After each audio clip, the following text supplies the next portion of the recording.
sensation,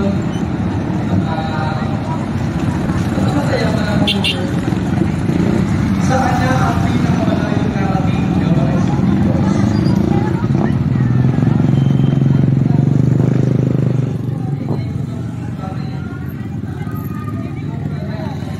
Ang motorcycle lover na hindi masyadong babangkas ng mga stock parts. Kasi pag sinabing stock parts, matutibay. So, instead na magpagdala ko ng stock parts, magdala ko na lang ng mga additional parts coming from abroad. So, may mga parts pa po na hindi na kahit hindi nagaling sa Pilipinas. So, kaya ito mga aside para magkano mo ba yung mga nagastos nila para i-modify yung motor? So, isa-isa po natin yung by time. Yung RCB sa mirror, 2,800 yung pair sa Shopee.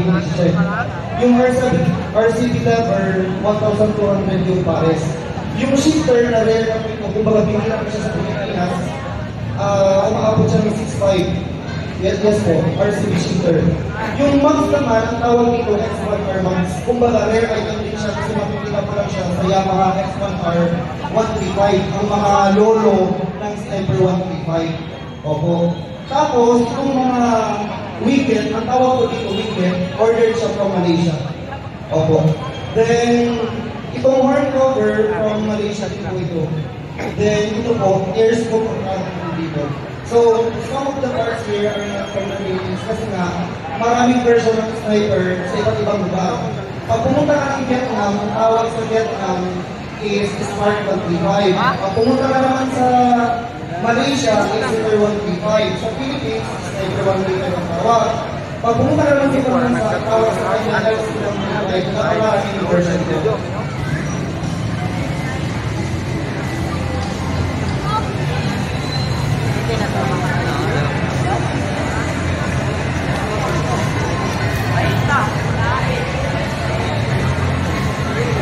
May sarili siyang sound system.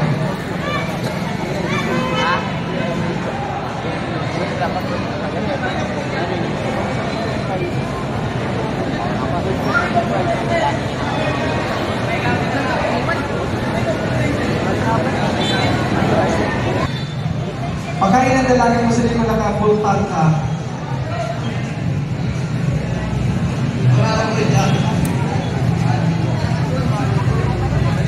Pa daw kung padalaga nun may na ali pasok ka sana maangkas ka pa ali lang tabo